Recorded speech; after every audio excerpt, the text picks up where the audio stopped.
Okay, I'm back with my Whisper White thick cardstock to make the box. Now, what the size you need for this, I'll open up the stand at the side there, is 11 and a quarter. I just had to check the measurement. So it's an 11 and a quarter long by 7 and a quarter inches wide. And they don't throw those away. They make good layering for sentiments. I meant to say centimetres then. No, for sentiments. Put your teeth in straight, Karen. Okay. The scoring is really easy. You score at 1 and a quarter inches on all 4 sides.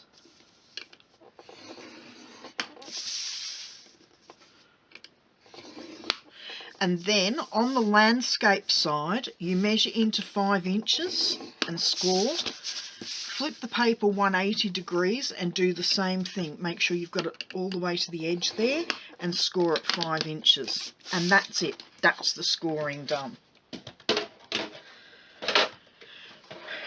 Bring in your scissors. I'm going to use big ones because I've got a good big margin here. And what I'm going to do is cut at the front here. This is going to be the front of the box, so I'm cutting in at the top like so, and then mitering those edges on both sides. So I'm effectively cutting off the score at the end there, the score lines at the end. Now rotate it at 90 degrees, and then on these other 2 boxes, do the same thing. Just cut the score lines out.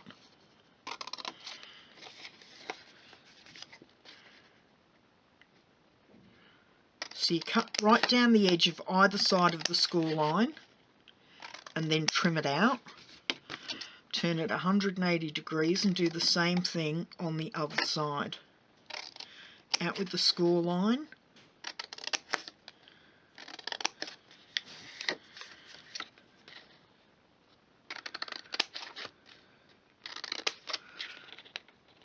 And that side. Okay.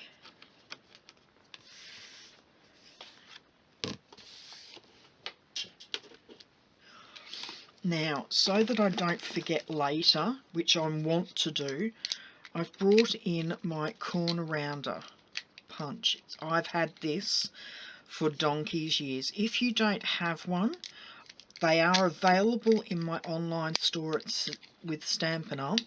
They're actually a triple punch, and they do 3 different punches. You can get a corner punch. There's one that does an elongated hole, and I can't remember what the other one does. I think it does a filigree in the corner or something. Okay, where you've got these 2 pointing forward, come to the end of them, fold that back so I can get in, and just round the edge there, and the same on this one, if I can get it all the way in. There we go. So that's a nice rounded corner. It's just so the corner doesn't get bent when you're folding the box. I've just realised I haven't actually cut all the way in on that. There we go. And just do that one again.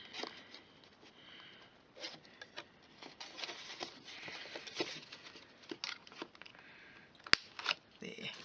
That's better. Okay.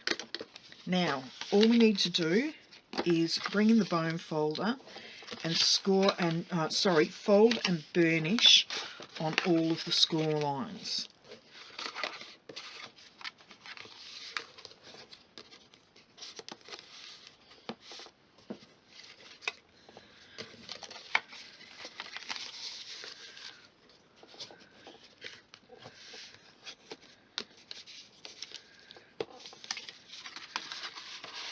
Makes it easy because I've already snipped up that side to fold that over and just go straight along there. There we go. Okay, so that's all of the score and cutting done. Flip the box over and we're going to decorate it.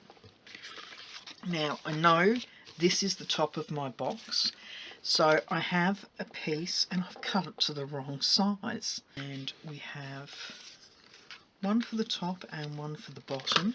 I just realised we need to round one corner.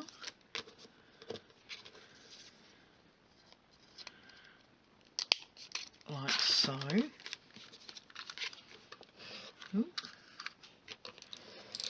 Helps if you've got it the right way round.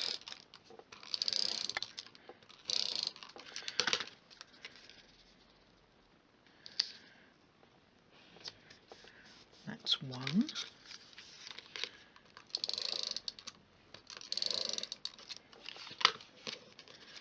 And that is two. That will go there. Oops.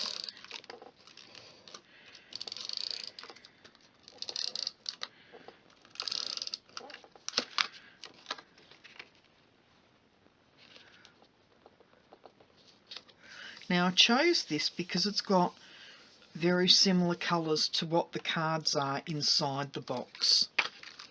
It's got the pink, it's got the lilac-y blue colour and the blue, even though it's a different coloured blue. They all had the matching colours. Now I did check to see where the rose was that goes there. Okay. And then this last piece. Oh, and we've gotten to the end of that one.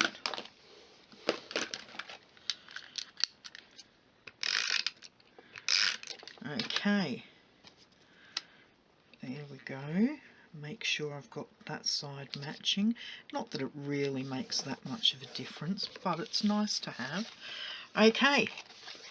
Now I'm going to come in with the Tombow and push as close to that edge, as the fold edge as I can, so that I get a good adhesion in that corner. And then we're going to fold these over and hold that corner together for a moment or two, just until the Tombow takes hold. And the same on this corner. It's not taking as long now because the room's warmed up. When I came in earlier, this was taking forever to adhere because it was so cold. Okay, flip the box and do the same on this end, bringing the two corners in. And I'm just holding those on the outside with my thumb and forefinger to make sure I get a square. And there we go. Now, same at the top here, but I'm going to bring one side in first and have it held down.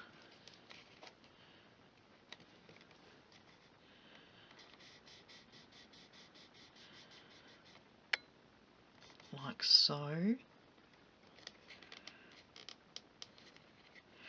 And then fold the box like that, and then put some more glue on that corner, and slide that in. Let's come out that end now. Slide that in so that it meets up nicely there, so that we've got a really good fold. And hold it down for a moment. Okay, so there's most of our box done. Now I do have a couple more of these fronts printed. If they were any closer they would have bitten me. Okay, which one am I going to put on the front here? Might actually pop that one on the front. So I'm going to find some Blushing Bride, and when you can't find the colour that you really desperately need, bring in your ink pad, and make your own.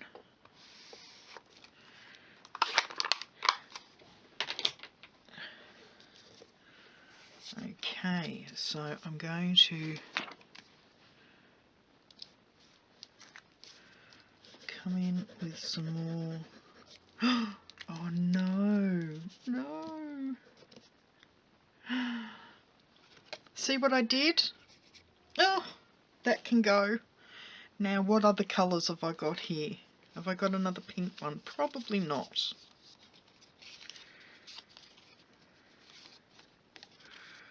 No, but I do have a purple. And since purple and pink are the predominant colours on the front there, pop that there, and we'll put some more blue on the front. I can't believe I did that. Karen, you nuffy. Okay. I'm just going to line this up along the bottom edge because I noticed that edge has got a cut in it. So that edge obviously is not straight. So there we go. And I'm going to come in with my paper trimmer again. Get rid of the scrap. And do as I did before. And line the edge of the track with the white paper. Might actually move that over slightly. There. And do the same again here.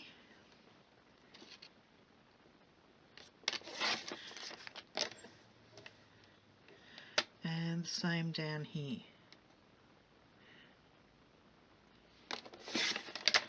There we go.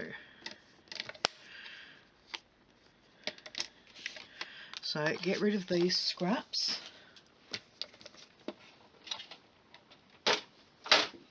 So there's our layering piece. Now I did chop some mint macaron earlier. Once, as usual, I've cut too much. Yes, I've definitely... No, maybe not. Okay, so I wanted it to go around the box. And what I'm going to do... Okay, I swear I can probably see better without my reading glasses than I can with them. Okay, I'm going to pop a strip of double-sided tape along the centre of the box on the front.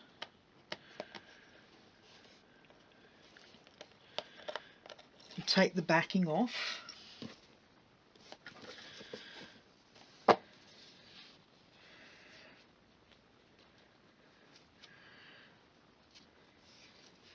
And line that up across the front.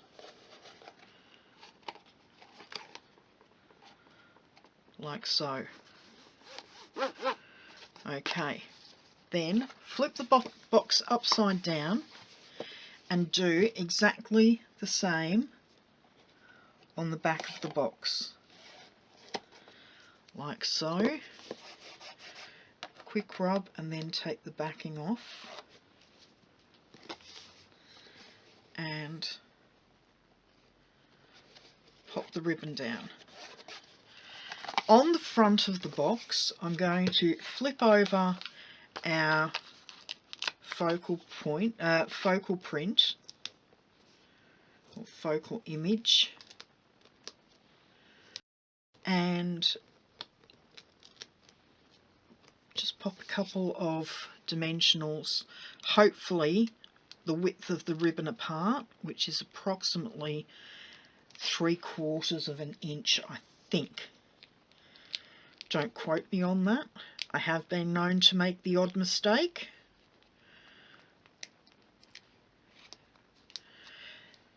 Okay, let's see how we go. So that will sit there approximately. I haven't tapped it down, I've just set it there. Okay, give it a rub down, and there we go. That's our focal image. I'm going to open the box, and that was what I forgot to put there, wasn't it? Okay.